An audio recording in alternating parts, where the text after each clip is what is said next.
Shule zilifunguliwa.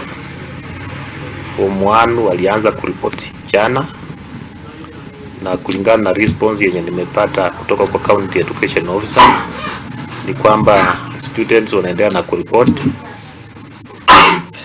By yesterday evening tulikuwa at around 52%. We hope by the end of this week reporting ya form 1 itakuwa imefika 100%.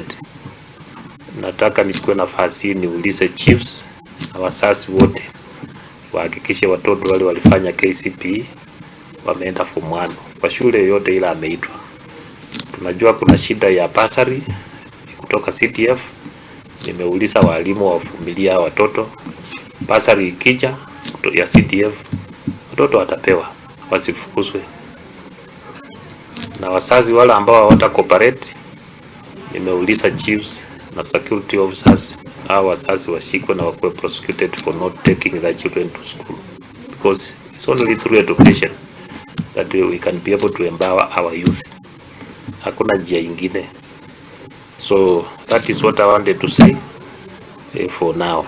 Bila kucooperate, mmoja